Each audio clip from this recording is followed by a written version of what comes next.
Assalamualaikum warahmatullahi wabarakatuh. Bismillahirrahmanirrahim. Hamdan liman syarrafana bil mustafa wa bil lisanil arabiyyi as'afa. Wassalatu wassalamu ala sayyidina wa maulana Muhammadin sallallahu alaihi wasallam an-nabiyil muqtafa wa ala alihi wa sahbihi wa azwajihi wa dhurriyyatihi wa ummatihi min ahli sidqi wal wafa, amma ba'd. Yaqulullahu subhanahu wa ta'ala fi kitabihil karim tabarukan bi qiraatihi wa ta'abbudan bi tilawatihi. A'udzu billahi minasy syaithanir rajim. Bismillahirrahmanirrahim. Inna hadzal qur'ana yahdi lillati hiya aqwam wa yubashshirul mu'minin alladzina ya'maluna sholihati anna lahum ajran kabira. Shadaqallahu maulanal azim. Wallahu a'lamu bimuradi. Yang sama-sama kita hormati dan kita muliakan para asatidzah, para orang tua, pengurus yayasan, pengurus DKM Masjid Jami Al-Hikmah, Bapak Ibu, hadirin, hadirat, jamaah majelis ilmu yang dimuliakan Allah Subhanahu wa ta'ala. Puji teriring syukur mari bersama kita panjatkan hanya kehadirat Allah Subhanahu wa ta'ala. Dan alhamdulillah di pagi hari ini di bulan Dzulhijjah yang penuh berkah, selepas kita merayakan hari raya Idul Adha, kembali kita dapat bersama memakmurkan masjid Allah, mengkaji ayat-ayat Allah Subhanahu wa ta'ala, dengan harapan mudah-mudahan segala amal ibadah kita diterima oleh Allah Subhanahu wa ta'ala dan menjadi sabab wasilah Allah turunkan rahmat dan keberkahan untuk kita semua. Shalawat teriring salam semoga Allah Subhanahu wa ta'ala curahkan kemaharibaan junjungan Nabi besar kita Muhammad sallallahu alaihi wasallam kepada keluarga, kepada para sahabat dan kita umatnya yang insyaallah istiqomah sampai hari kiamat nanti. Untuk menambah berkah majlis ini, mari bersama kita bertawassul dengan bacaan Fatihah kita. Kita doakan semoga arwah almarhumah orang-orang tua kita, guru-guru kita, saudara-saudara kita yang telah mendahului kita, Allah ampuni dosa-dosanya, Allah terima segala amal ibadahnya, Allah jadikan kuburnya raudhah min riyadil jannah. Ila hadhihi niyyah al-Fatihah. A'udzu billahi minasyaitonir rajim. Bismillahirrahmanirrahim. Alhamdulillahi rabbil alamin. Ar-Rahmanir Rahim, Maliki Yaumiddin. Iyyaka na'budu wa iyyaka nasta'in. Ihdinas siratal mustaqim. Siratal ladzina an'amta 'alaihim ghairil maghdubi 'alaihim waladdallin. Amin.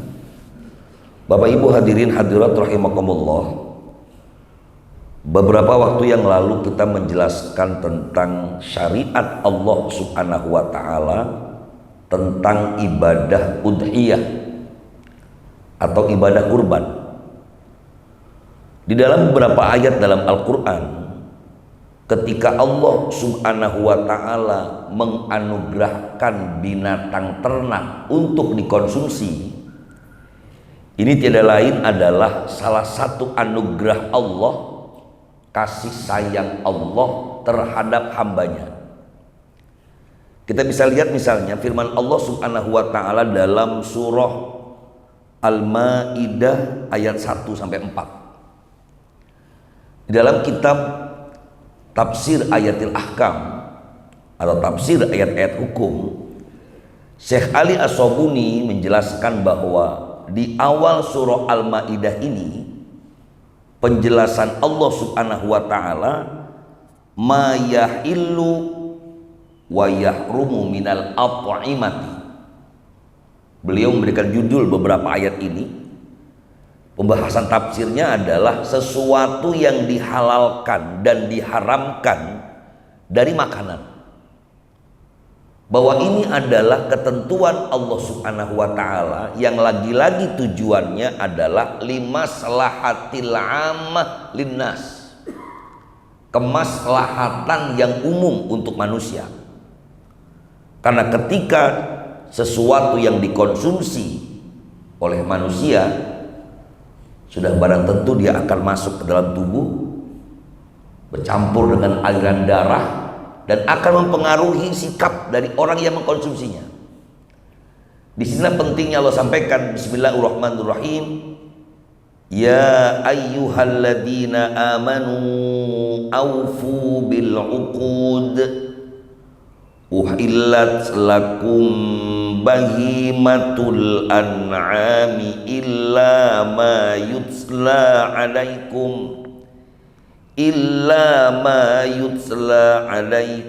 ghayra mahillis saydi wa antum hurum innallaha yahkumu ma yurid. Yang pertama, ya ayyuhalladzina amanu, hai orang-orang yang beriman, aufu bil uqudi, penuhilah olehmu janji-janji. Ulama tafsir mengatakan makna al-uqud pada firman Allah Subhanahu wa taala ini memang secara bahasa artinya adalah janji atau ikatan. Qala ba'dul ulama al-muradu bil uqudi uqudud daini wal muamalah. Sebagian ulama mengatakan penuhi janji dalam ayat ini adalah hal yang berkaitan dengan hutang dan muamalah.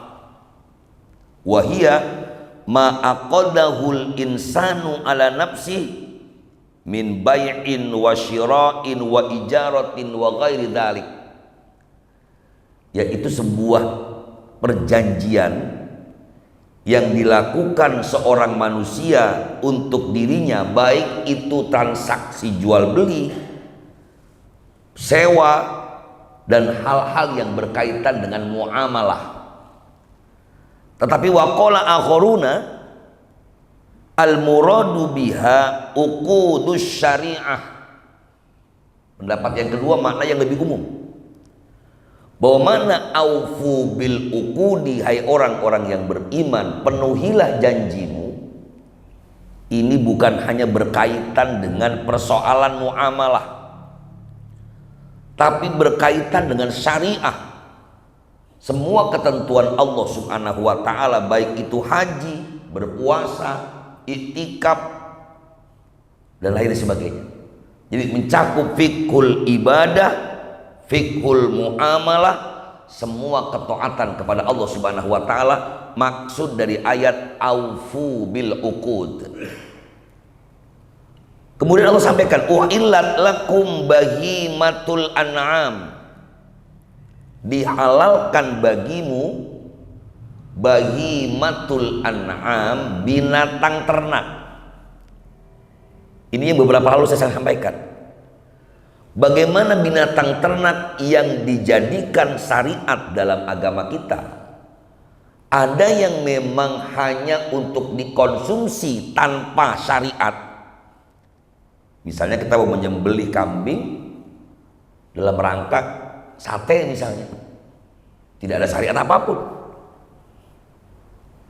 Tetapi ada pula yang memang dalam ketentuan syariat dijelaskan secara khusus. Ulama sepakat semua binatang yang boleh disembelih dalam Islam ini pasti adalah bahimatul an'am, binatang ternak. Untuk ketentuan kurban misalnya yang pertama, karena paling tidak kita mengenal kehalalan binatang ternak itu menjadi 3 bagian dalam syariat. Yang pertama adalah binatang ternak yang disembelih untuk membayar dam. Dalam istilah Al-Quran, Allah menyebutnya dengan al-hadiyu. Yang kedua al-udhiyah, yaitu ibadah kurban. Yang ketiga ada lagi al-aqiqah, kita menyebutnya akikah, Istilah hadis al-aqiqah. Ketiga jenis ini semuanya muaranya adalah bahimatil an'am, binatang ternak. Tidak ada satupun binatang yang kalaupun secara morfologi mirip atau sama, atau orang sekarang lagi tren identik misalnya, tetapi ketika memang itu tidak termasuk mimbahimatil an'am, maka dia tidak boleh dikonsumsi. Contoh sederhana, kenapa ibadah kurban itu tidak memperkenankan banteng untuk dijadikan hewan kurban? Padahal secara performance, secara penampilan, banteng itu hampir sama dengan sapi, Pak. Dia termasuk binatang mamalia, berkaki 4, tetapi karena memang tidak termasuk bahimatul an'am sebagaimana Al-Maidah ayat 1 ini, maka ulama sepakat banteng itu nggak boleh dijadikan hewan kurban. Justru yang disebut Nabi kita Muhammad SAW atau penjelasan para ulama, karena kerbau tidak ditemukan secara umum pada masyarakat Arab kala itu, Allah hanya menyebut al-baqar, sapi.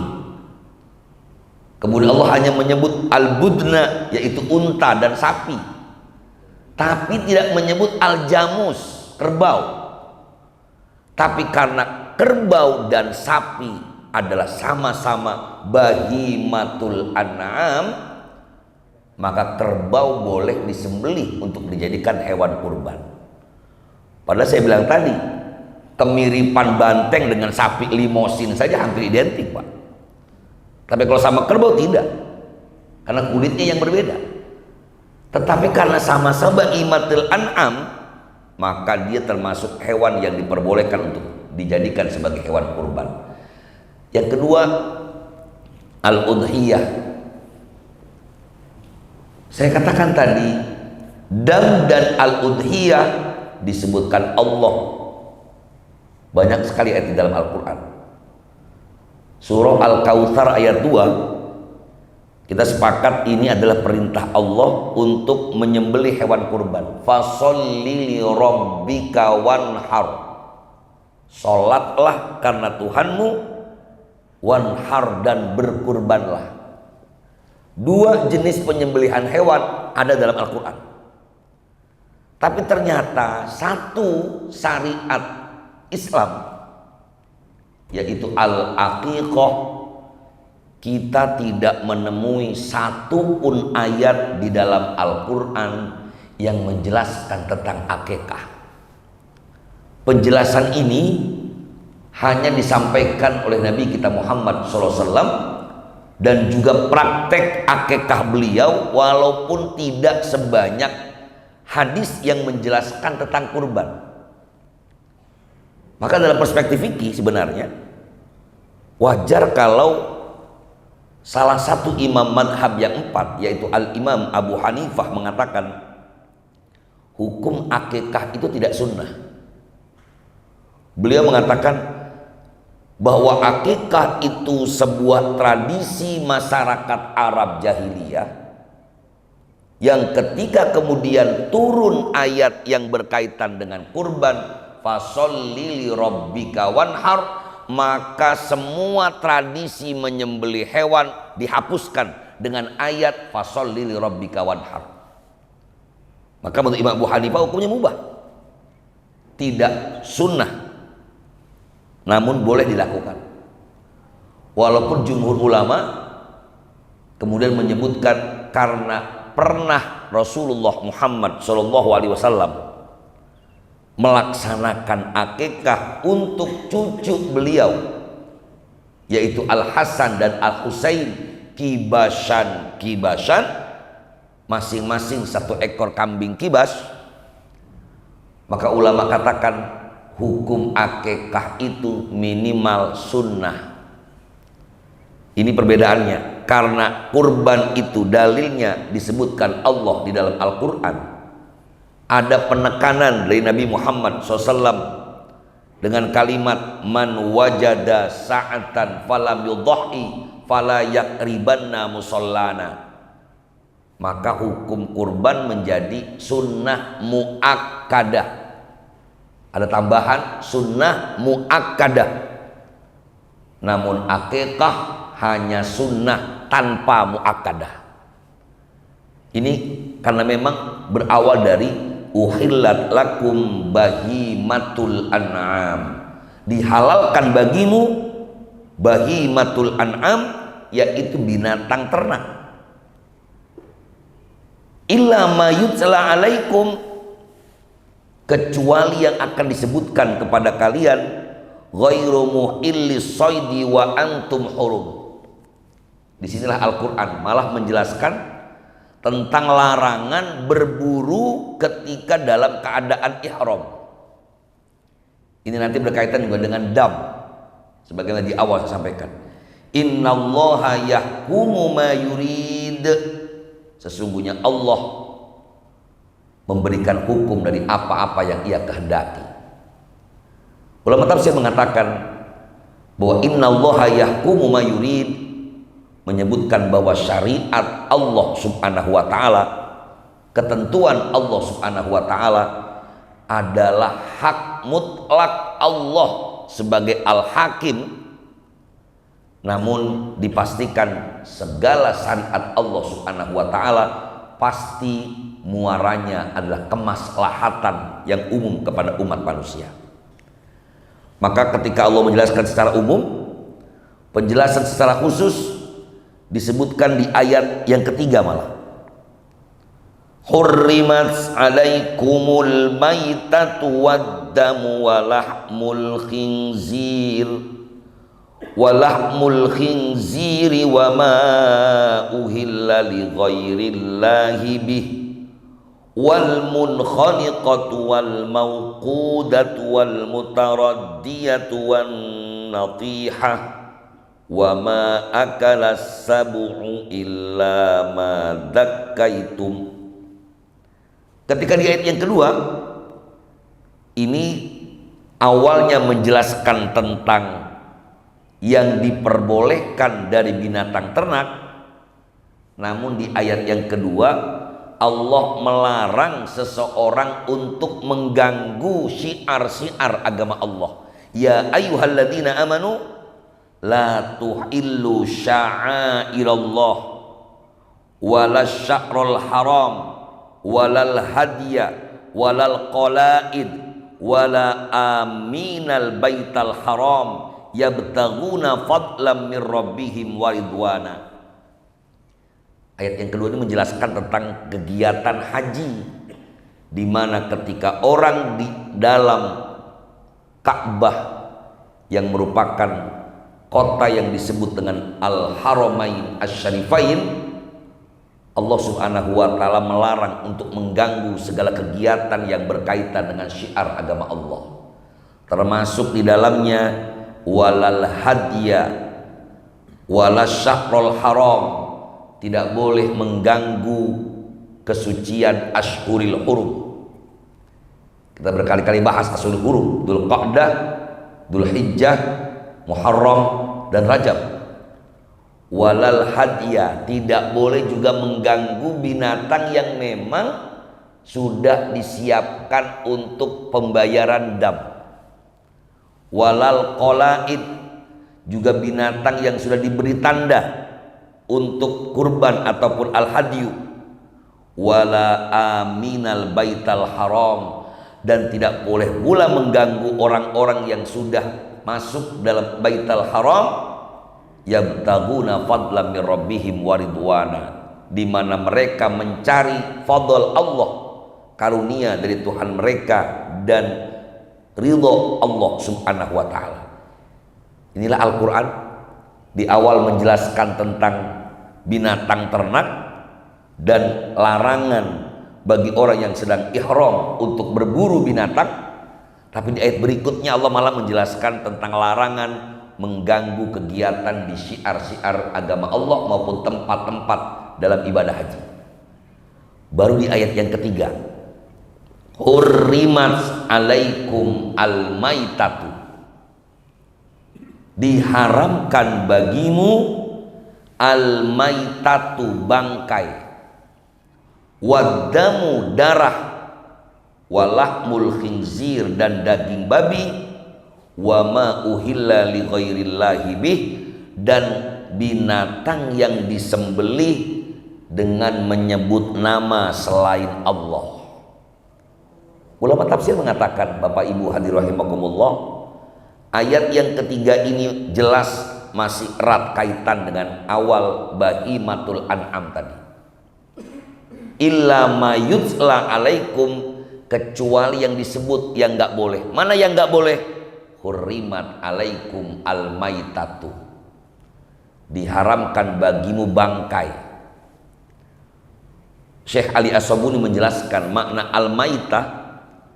Yang pertama adalah al-maitah yang memang bangkai sejak awal tanpa sembelihan.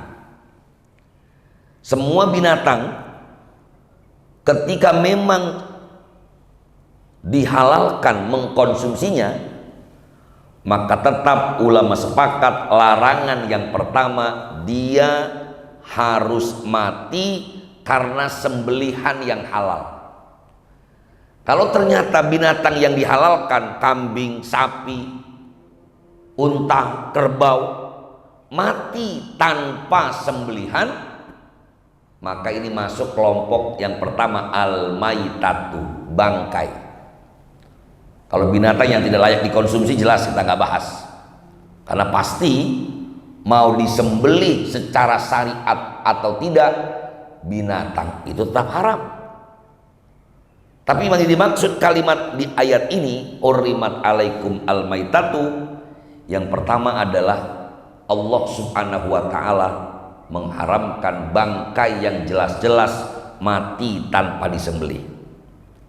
Yang kedua, yang Allah subhanahu wa ta'ala haramkan, binatang yang al-an'am tadi disembelih namun sembelihannya tidak sesuai dengan syariat, maka sama binatang itu pun termasuk bangkai.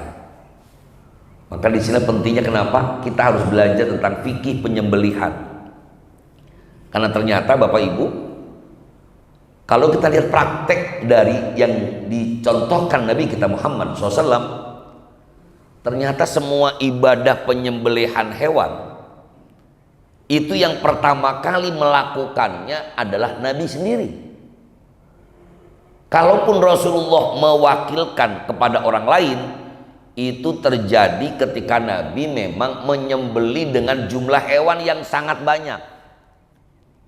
Pernah terjadi Rasulullah mewakilkan kepada menantunya Ali bin Abi Thalib untuk menyembelih hewan kurban, karena Rasulullah sudah menyembelih kurang lebih 80 ekor unta, baru dimintakan kepada Imam Ali.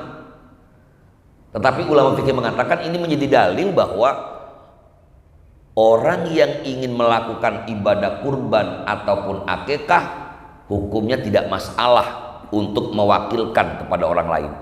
Tetapi yang paling afdol sebagaimana prakteknya Nabi Muhammad SAW, yang menyembelih adalah kita sendiri untuk kurban. Karena ini berkurban untuk saya dan keluarga, maka yang paling sunnah dan paling afdol kita yang menyembelih sendiri. Atau akikah, Nabi kita Muhammad SAW mengakikahkan cucunya, Nabi sendiri langsung menyembelih hewan akikahnya. Jadi kalau kita seorang kakek mau mengakikahkan anak kita, silakan kita sendiri yang menyembelih. Atau kita ingin mengakikahkan anak kita yang belum sempat diakikahkan. Ustadz, saya dulu tidak mengerti akikah, tapi baru sekarang mau mengakikahkan anak saya. Umurnya berapa tahun? Sudah 30 tahun, boleh nggak? Silakan. Atau bahkan sebagian orang bertanya-tanya, saya sudah pernah akikah atau belum? Oh, ternyata orang tua saya belum pernah mengakikahkan diri saya, Pak Ustadz. Saya boleh nggak akikah sekarang? Silakan. Dan yang paling afdol adalah menyembelihnya dengan tangannya sendiri. Karena yang dicontohkan Nabi kita Muhammad SAW, Nabi melakukannya sendiri. Kalaupun Nabi pernah meminta Sayyidatina Fatimah Az-Zahra radhiyallahu anha untuk menyaksikan, ini semata-mata karena beliau tahu masih banyak laki-laki yang bisa kala itu. Makanya sunnah kemudian ketika kita memberikan perwakilan kepada orang lain untuk menyembelih hewan kurban kita berdasarkan hadis ini, maka sunnah untuk menyaksikannya. Kalaupun nggak menyembelih sendiri, minimal menyaksikan saat penyembelihan. Nah, penyembelihan ini akan terkait dengan yang diharamkan Allah Al-Maitah tadi. Wa qad ikhtalafa al-fuqaha fi dzakati hal tahillu hadhil anwa' allati laha hukmul maitah. Berdasarkan ayat ini para ulama ketika menafsirkan hukum dari kata al-maitah, al-masyhuru min madhab asy-syafi'iyah wa madhab al-hanafiyah annal hayawana idza udrika wa bihi atharu hayatin ka an yakuna dhanbuhu yataharrak aw rijluhu tarkadu thumma dakka fahuwa halalun. Menurut pendapat sebagian ulama, yaitu ulama-ulama Syafi'iyah dan ulama-ulama Hanafiyah, binatang itu ketika ditemui posisinya secara zahir mata kita ada kehidupan, atharu hayatin, ditandai misalnya ekornya bergerak, kakinya bisa menendang, maka berarti ini dalam posisi masih hidup. Ini yang menjadi perdebatan kemudian ketika muncul beberapa tahun terakhir cara penyembelihan hewan dengan cara dipingsankan lebih dulu. Ini menjadi perdebatan di kalangan para ulama. Sebagian ulama mengatakan nggak boleh, karena tidak pernah terjadi di masa Nabi, bahkan mungkin belum ditemukan teknologi itu. Ditambah sebagian ulama mengatakan tidak boleh, ada perbedaan prinsip antara hewan yang dalam keadaan hidup segar dengan yang sudah dipingsankan atau minimal pingsan tadi. Karena ketika posisinya pingsan biasanya darah yang mengalir tidak begitu kuat. Beda dengan saat dia segar, apalagi cara penyembelihannya yang bagus, ini keluar darahnya cepat, yang otomatis lebih cepat pula memisahkan darah dari daging kurban atau hewan itu sendiri. Tapi ternyata saya cek dalam laman MUI, ternyata Majelis Ulama Indonesia membolehkan proses penyembelihan dengan cara dipingsankan ini, Pak. Walaupun saya lebih cocok dengan cara penyembelihan yang manual yang sebagaimana kita lakukan. Apalagi melihat sunnah-sunnah Nabi, diantaranya dengan pisau yang tajam. Juga kalau kita tidak dipingsankan berarti juga mengajak kebersamaan masyarakat untuk sama-sama menyembelih hewan tadi. Walaupun tadi saya katakan Majelis Ulama Indonesia membolehkan dengan beberapa aturan-aturan, diantaranya proses yang tidak menyakiti hewan. Misalnya kalaupun dengan teknologi penyetruman, ini dengan standar yang tidak menyakiti hewan itu sendiri. Ini tentang fatwa MUI kenapa makna al-maitah tadi belum dianggap al-maitah, karena dalam proses pemingsanan. Kenapa ini dibahas? Karena memang ada sebagian orang kita temui, misalnya dalam proses kurban kemarin, saya melihat ada beberapa video yang dikirimkan kepada saya ketika sapi yang sudah disembelih ternyata bangkit lagi. Malah yang lebih repot, kelupaan diikat misalnya, dia lari. Nah, bagi orang yang nggak memahami tentang makna hurrimat alaikum al-maitah, ini bahaya, Pak. Sebab kalau sampai kemudian penyembelihannya itu menjadi bangkai, otomatis tidak boleh dikonsumsi. Alih-alih kurban yang mendapatkan pahala, nanti malah menjadikan masyarakat mengkonsumsi binatang yang tidak halal karena sudah masuk al-maitah tadi.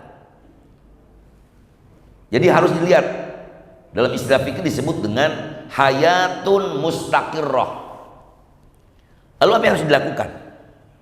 Berdasarkan pendapat jumhur ulama, karena kekhawatiran keharaman bangkai, kalau memang terjadi satu ekor binatang yang disembelih ternyata tidak langsung mati, ini harus dilihat lebih dulu.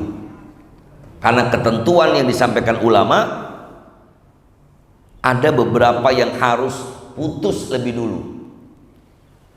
Asy-Syaikh Ali As-Sabuni dalam tafsir Ahkam menjelaskan, qala Malik la tasi'ud zakatu illa biqat'il hulqum wal wadajain. Menurut pendapat Imam Malik, sembelihan hewan itu dianggap sah kalau yang utus adalah al-hulqum wal wadajain. Al-hulqum itu adalah tenggorokan, al-wadajain itu adalah al-araqani alladzani bainahuma al-hulqum wal muri.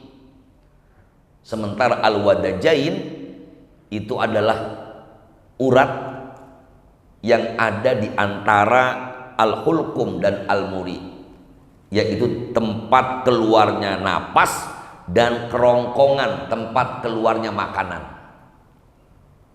Sedangkan Al-Imam Asy-Syafi'i menyebutkan yasi'u biqat'il hulqum wal muri.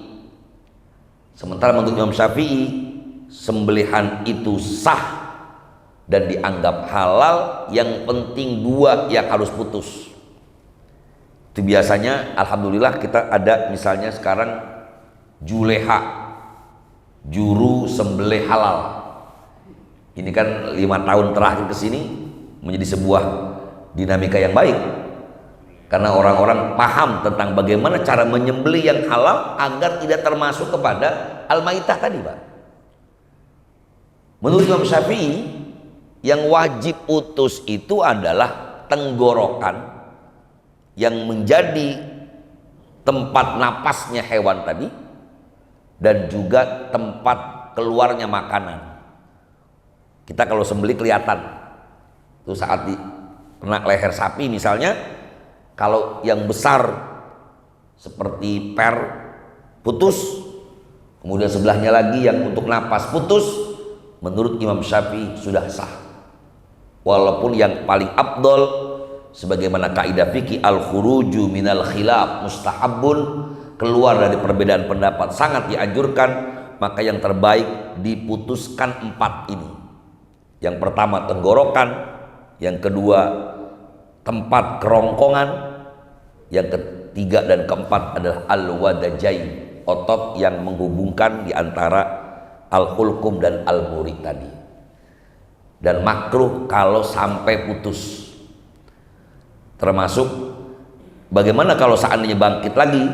Saya katakan tadi, ulama sepakat kalau memang sudah putus itu semua masih berdiri, maka yang terbaik adalah tidak perlu diulang atau ditambahkan penyembelihan apapun.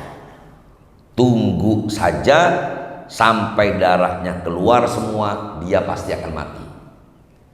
Ini perlunya teknik saat menyembelih hewan. Sebelum dia benar-benar mati, talinya jangan dicopot dulu. Ini terkadang yang ngurus nggak sabaran, langsung atau ditambahkan. Ini praktek yang salah. Mana ditambahkan? Ditambahkan semua urat nadinya diputuskan, padahal dia belum mati. Karena kalau seandainya matinya hewan ini bukan karena putusnya tenggorokan dan kerongkongannya, matinya dengan cara urat syaraf yang ada di kaki itu yang dipotong, maka otomatis dia termasuk bangkai. Sama dengan orang potong ayam. Ini kalau di pasar bukan persoalan siapa yang potong, Pak. Di dalam Al-Maidah yang kita sampaikan pagi hari ini ada ayat yang diharamkan oleh Allah Subhanahu wa taala, termasuk binatang yang disembelih yang tidak menyebut atau yang menyebut nama selain Allah.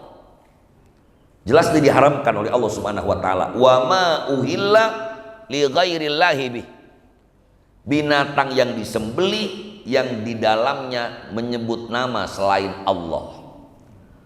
Lalu bagaimana kalau seandainya ada orang yang muslim tapi menyembelihnya nggak baca bismillah? Ulama fikih sepakat hukumnya tetap halal walaupun makruh. Karena yang dimaksud ayat wa ma uhilla li ghairillah dan ayat-ayat berikutnya wal munkhaniq wa ila ma dzakaitum wa ma dzubiha 'ala nusub adalah orang yang menyembelih hewan tapi menyebut nama selain Allah. Makanya orang yang non muslim ketika dia ada memang yang membolehkan ahlul kitab menyembelih hewan, tapi karena kekhawatiran mereka menyebut nama selain Allah, maka lebih baik tidak. Atau Bapak Ibu bisa lihat orang yang menyembelih ayam di pasar, Pak Ustadz yang nyembelih si muslim tapi nggak sholat, makruh saja, tidak menjadikan binatang itu haram. Tetapi justru yang hati-hati bukan yang nyembelih, tadi saya bilang. Kalau yang menyembelih masih muslim aman, tapi kekhawatiran ketika disembelih langsung belum mati sudah diceburkan ke air. Itu praktek penyembelihan ayam di pasar, Pak. Karena mungkin buru-buru langsung diambil, set, blok, blok, blok, blok. Tarik lagi, blok, blok, blok. Jadi matinya itu bukan karena sembelihan, tapi karena tercebur ke air tadi. Dan hewan yang mati karena tercebur, hewan yang mati karena tertabrak, tidak termasuk binatang yang halal dikonsumsi. Dia masuk kepada hurrimat alaikum al-maitatu. Maka yang terbaik kita harus belajar.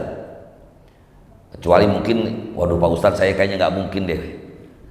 Minimal belajar itu tahu ketika ada orang yang menyembelih tadi sesuai dengan syariat. Nggak mesti kita, karena yang terbaik tadi kita sendiri. Namun kalau kondisi nggak memungkinkan, ya silakan pakaikan orang lain. Misalnya boro-boro saya mau nyembelih, Pak Ustadz ngelihat darah aja udah pingsan, ya nggak usah nyembelih. Atau kekhawatiran nanti kalau saya motong sapi nggak kuat megang pisau, kayak kejadian di Citayam kemarin, sapinya meninggal mati, yang menyembelih innalillahi juga. Ini kan tentu memang harus orang ahli, tapi minimal tadi kita tahu tentang jangan sampai masuk kepada hurrimat alaikum al-maitah. Nah inilah para hadirin jamaah majelis ilmu yang dimuliakan Allah Subhanahu wa taala, ketentuan Allah Subhanahu wa taala tentang bahimatul an'am, juga mana yang dibolehkan, mana yang tidak dibolehkan. Sekedar menambahkan bahwa kalaupun ada pisau yang tertendang ya atau terlepas dari pegangan si jagal tadi, ulama sepakat dia boleh menggantinya dengan pisau yang lain, atau dia boleh mengulangnya dengan pisau yang sama, tetapi dengan jarak yang tidak boleh terlalu lama. Saya dikirimkan juga video kemarin, ada ustadz pas begini pisaunya nggak tajam, goloknya nggak tajam. Ya ini salah juga. Nggak mungkin ada sapi yang nggak mempan sampai dikasih captionnya di situ, jangan-jangan ini sapinya dari Banten. Apa hubungannya, saya bilang. Yang nggak mempan itu sapi dari Kuningan, Pak. Pasti ya, kalau sapi dari Kuningan pasti, makanya bubur ayam dari Kuningan juga nggak boleh dimakan, kan dari Kuningan ya. Jadi itu sampai ada captionnya, wah ini jangan-jangan nggak, bukan itu, karena mungkin kesalah kita, karena pisaunya tidak tajam atau teknik yang tidak tahu. Tapi kalau pisaunya tajam, ternyata dikira tajam misalnya, nggak taunya nggak tajam, dia boleh mengganti dengan pisau yang lain. Atau kalaupun sudah terpotong, ternyata terpental, itu kan kasusnya sampai kakinya itu ya ada kesalahan teknis karena kakinya tidak diikat dulu. Ustaznya terlalu pede, Mungkin dianggap yang ngikat ini cukup dengan beberapa saja, ternyata terpental. Nah, cara ini harus segera dilakukan. Jangan sampai sapi ini, apalagi penitipan orang berkurban, jadi mubazir. Maka boleh digantikan dengan orang lain sekalipun, asal waktu jedanya yang tidak lama. Mudah-mudahan ini menjadi hal penting pasca Hari Raya Idul Adha, dan juga mungkin juga mengingatkan bagi kita yang belum akikah, tetap sunnah sampai kapanpun untuk melaksanakan ibadah akikah. Semoga bermanfaat, dan saya mohon maaf jika banyak kekurangan dan kesilapan. Seperti biasa, mungkin ada hal-hal yang ingin didiskusikan atau ditanyakan, saya persilahkan. Hadanallahu wa iyyakum ajma'in. Assalamualaikum warahmatullahi wabarakatuh. Ya, silakan Pak. Ya. Kalau sapi dipotong dengan mesin itu gimana? Iya. Hadirin rahimakumullah, dalam fatwa Majelis Ulama Indonesia memang ada ketentuan teknik modern menyembelih sapi dengan mesin. Selama prosesnya sama dengan menyembelih dengan cara manual, artinya mesin potongnya dipastikan tajam. Ya, kemudian yang menyembelih adalah juga orang muslim, tidak menyebut nama selain Allah Subhanahu wa taala. Proses penyembelihannya juga yang terputus adalah hal-hal yang ditetapkan oleh syariat, kerongkongannya, tenggorokannya, dua otot besarnya, maka hal ini diperbolehkan. Walaupun biasanya memang kalau mesin itu terputus, ya ini hanya makruh saja. Tetap menjadi hewan yang halal untuk dikonsumsi. Ini biasanya memang digunakan teknologi seperti ini karena hewan yang memang banyak untuk segera disembelih. Sementara untuk pelaksanaan hewan kurban tentu tidak perlu kita menggunakan mesin, karena ini hanya dilakukan setahun sekali, itu pun jumlahnya masih tidak terlalu banyak. Sementara biasanya pakai mesin ini teknologi dari sebuah RPH, rumah pemotongan hewan, yang memang masuk sangat banyak. Saya juga pernah lihat ada yang pakai pisau aja nggak sanggup mereka, karena sangat masuk. Tapi kalau pakai mesin tinggal dorong selesai. Dan ini menjadi perdebatan, Ustadz ini didorong nggak baca bismillah lagi, nggak ada masalah, karena sunnah membaca basmalah itu hukumnya sebagaimana dicontohkan Nabi, tidaklah wajib tapi hanya sunnah. Tapi kalau mau dibaca pasti lebih baik. Termasuk orang berkurban, dia kan bismillahirrahmanirrahim, Allahumma hadza minka wa ilaika fataqabbal minni, inna sholati wa nusuki wa mahyaya wa mamati lillahi rabbil alamin la syarika lahu dzalika umirtu. Itu kan bacaan-bacaan sunnah. Kalau seandainya kemudian yang berkorban karena ingin cepat langsung dengan mesin misalnya, tidak membaca hal-hal yang sunnah, ini tetap dibolehkan. Wallahu a'lam. Demikian. Kalau kita makan di rumah makan, ya, kita akan makan daging. Apakah pada saat sembelih dia menyebut selain nama Allah itu gimana? Baik. Karena kan kita nggak tahu. Baik. Bapak Ibu hadirin rahimakumullah, agama mengajarkan nahkumu bil zawahir. Kita mengambil hukum yang terlihat. Ketika misalnya kita makan di sebuah rumah makan yang notabene lokasinya ada pada masyarakat mayoritas muslim, apalagi kita lihat di sana rata-rata semuanya yang dijual telur, tempe, sayur asem, sayur sop, kita nggak perlu nanyain, Mbak mohon maaf ini sapinya jangan-jangan menyebut nama selain Allah ya, nggak perlu. Nahkum bil zawahir. Kita nggak tahu sedetail itu apakah ini ayamnya disembeli dengan menyebut nama selain Allah ataukah daging sapinya, kita nggak perlu tanya ke situ, karena ini adalah sesuatu yang memang secara hukum zahir halal, maka makanlah. Tapi kalau di rumah, ini buat kita apalagi cara yang terbaik adalah hanya mengkonsumsi sesuatu yang Bapak tahu prosesnya. Itu yang paling terbaik. Cuma kan kalau daging agak repot, karena nggak mungkin saya pengen makan daging rendang harus beli 1 ekor sapi. Maka belilah kepada pedagang yang amanah, pedagang yang kita tahu betul yang dia jual adalah hewan yang disembelih secara syariat. Termasuk ayam. Saya termasuk orang yang kalau mau makan ayam lebih suka ayam hidup. Dibelinya ayam yang hidup, saat menyembelih saya tahu, atau yang paling saya sering adalah saya beli ayamnya yang hidup, saya yang menyembelih baru dikonsumsi atau dimasak dan kemudian dikonsumsi. Itu cara paling aman. Yang terbaik kalau kemudian ternyata Bapak tinggal di daerah yang masih minoritas muslim, maka sebaiknya berhati-hati. Misalnya kita lagi di Bali, kita nggak tahu, jangan-jangan nanti ini menyembelihnya tidak menyebut nama Allah, atau menyembelih dengan menyebut nama selain Allah, atau di luar negeri, pastikan hanya yang dikonsumsi 100% jaminan halal. Karena hari ini agak repot juga. Kemarin saya dapat informasi juga, sudah jelas di situ mengandung B2. Tapi di sebelahnya ada bacaan halal. Kan aneh, Pak. Jadi ini perlunya kehati-hatian kita. Karena kita bukan para sahabat.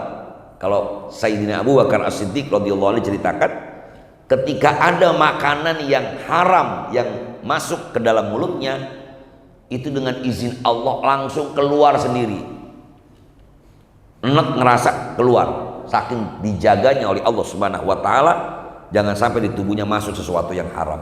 Nah, kalau kita kan nggak bisa, Pak.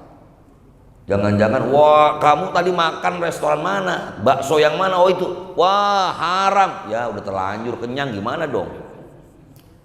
Yang viral banyak di Solo, orang yang taunya biasanya itu baksonya halal, padahal di dalamnya mengandung tadi al-walahmul khinzir. Jadi lebih baik berhati-hati, karena walau bagaimanapun berhati-hati dalam mengkonsumsi sesuatu itu jelas sangat lebih baik. Apalagi Bapak yang sering keluar negeri, daerah-daerah yang minoritas Islam, sebaiknya pastikan semua prosesnya ataupun zatnya adalah yang dihalalkan dalam syariat. Wallahu a'lam. Ya Pak, silakan. Sudah cukup? Baik, ada yang lain? Silakan Pak.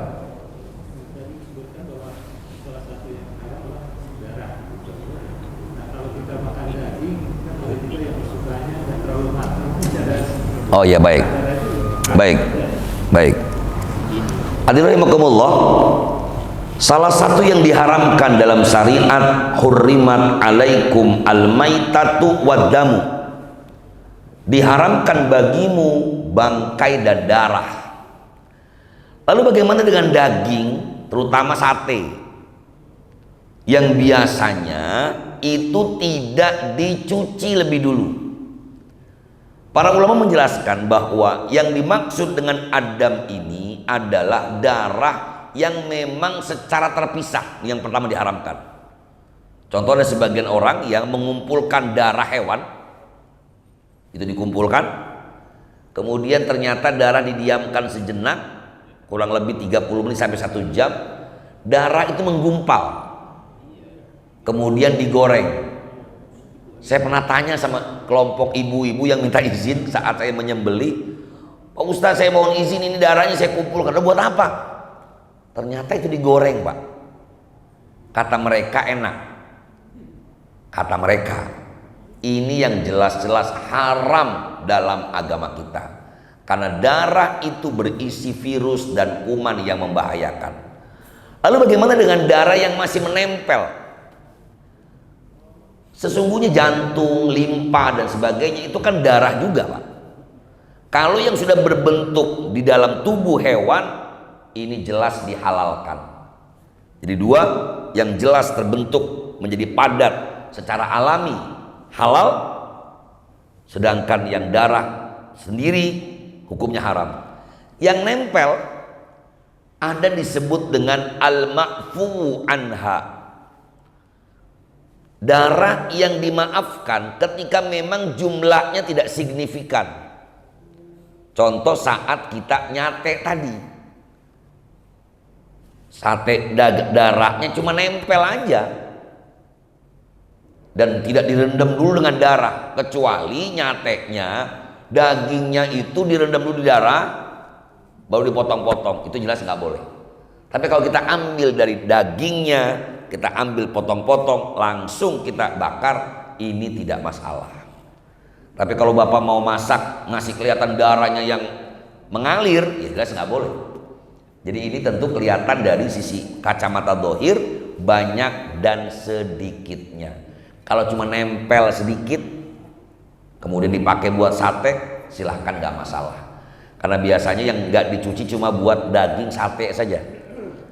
Walaupun kalau mau kehati-hatian, ketika kita lihat darahnya itu masih terlihat jelas dengan mata dohir kita, lebih baik dicuci lebih dulu. Itu namanya lagi-lagi ihtiyat, sebagaimana di awal tadi. Karena dalam agama ihtiyat itu penting, daripada nanti malah tercampur dengan yang diharamkan Allah. Lebih baik saya nggak makan sate yang memang masih kelihatan darahnya. Ada beberapa ulama yang sangat ihtiyat, kehati-hatian, makan satenya dicuci dulu. Itu lebih bagus, lebih hati-hati namanya, kekhawatiran darah yang menempel pada daging yang juga disebutkan Allah wadam sebagai sesuatu yang diharamkan. Jadi saran saya, kalau memang lihat dagingnya darahnya sedikit saja buat di sate, monggo silahkan, nggak masalah. Tapi kalau darahnya kelihatan masih sangat banyak, ahsan, yang lebih baik dicuci lebih dulu, menjaga kehati-hatian supaya tidak makan atau mengkonsumsi darah. Wallahu a'lam.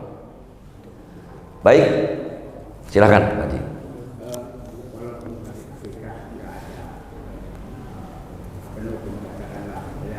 Ya.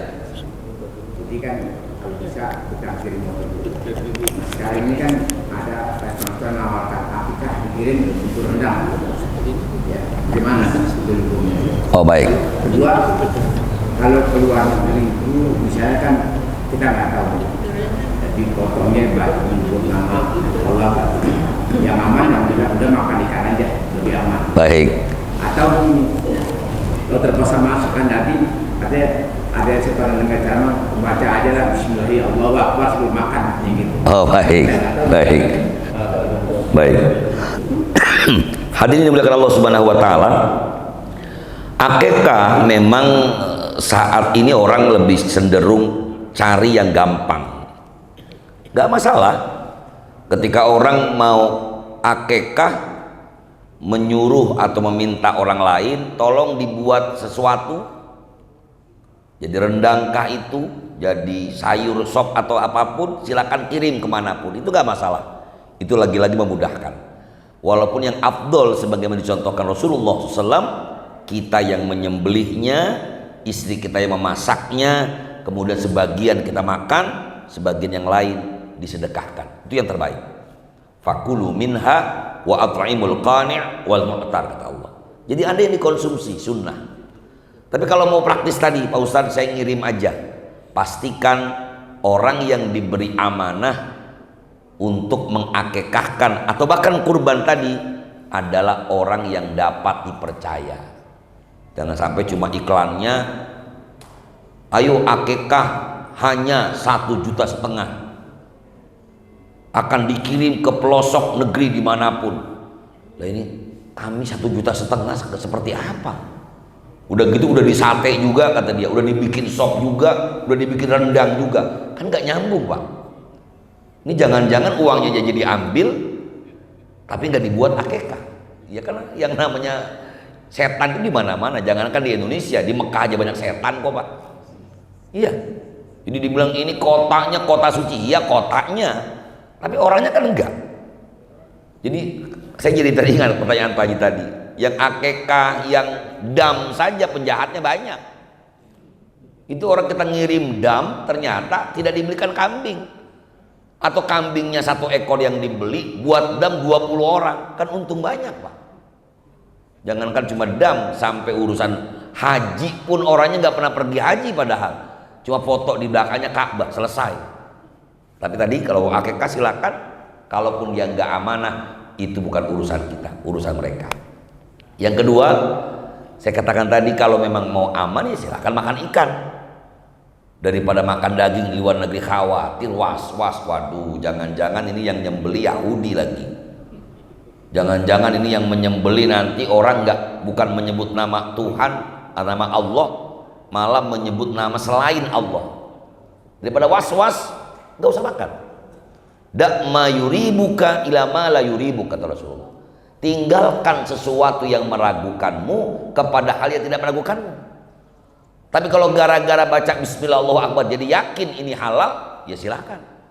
Tapi itu bukan berarti bisa merubah hukum. Bismillah Allahu akbar kita makan aja yakin. Tapi udah jelas-jelas di negeri yang non muslim banyak, jangan. Mau baca ayat kursi 100 kali sekalipun nggak bisa berubah jadi halal, Pak. Itu kan viral juga beberapa waktu yang lalu, orang makan daging babi baca bismillah. Bismillahirrahmanirrahim. Allahumma barik lana fima rozaqtana wa qina adzabannar. Baca doa makan, tapi yang dikonsumsi babi. Untuk ditangkap polisi, pelecehan namanya, Pak. Ini pelecehan terhadap agama. Jadi sekali lagi kalau memang lebih baik memilih aman, tidak mengkonsumsi daging di luar negeri tadi, silakan makan ikan. Tapi ikan juga pastikan diolahnya juga dengan sesuatu yang halal. Karena ada juga, Pak, yang dikonsumsi ikan tapi dicampur sama arak, dicampur sama anggur putih atau eta-eta keneh jadinya. Ya tidak halal juga. Jadi lebih baik ya sudahlah pakai makanan-makanan yang kita yakini bahwa 100% halal. Insya Allah dunia kita sudah menyiapkan itu. Tinggal bagaimana hati kita, dan yakin kalau kita istiqomah di jalan Allah Subhanahu wa taala, Allah akan tunjukkan mana yang halal dan layak untuk dikonsumsi. Bapak Ibu hadirin hadirat rahimakumullah, mudah-mudahan pertanyaan yang diajukan dapat kita ambil manfaatnya bersama. Mari kita takhtimkan majelis ilmu yang mulia ini bersama bacakan doa. Mudah-mudahan Allah Azza wa Jalla senantiasa beri kemudahan kepada kita, baik urusan dunia maupun urusan akhirat. Ila hadhihi niyyah wa ala kulli niyatin shalihah wa ila hadratin nabi al-fatihah. A'udzu billahi minasyaitonir rajim. Bismillahirrahmanirrahim. Alhamdulillahirabbil alamin arrahmanir rahim maliki yaumiddin. Iyyaka na'budu wa iyyaka nasta'in. Ihdinas shiratal mustaqim. Shiratal ladzina an'amta 'alaihim ghairil maghdubi 'alaihim waladdallin. Allahumma amin ya rabbal alamin. Allahumma shalli ala sayyidina Muhammad wa ala ali sayyidina Muhammad. Allahumma ighfir lana dzunubana wa liwalidina wa limasyaikhina wa liman hadarana wa liman ghaba 'anna wa jami'il muslimina wal muslimat wal mu'minina wal mu'minat al ahya'i minhum wal amwat. Allahumma ja'al jam'ana hadza jam'an marhuma waj'al tafarraqana min ba'dihi tafarraqan ma'suma. Rabbana atina fid dunya hasanah wa fil akhirati hasanah wa qina adzabannar. Wa sallallahu ala khairil Muhammadin nabiyil ummi wa ala alihi wasallam. Bi fadlika subhana rabbika rabbil izzati amma yasifun wa salamun alal mursalin walhamdulillahi rabbil alamin. Subhanakallahumma wa bihamdika asyhadu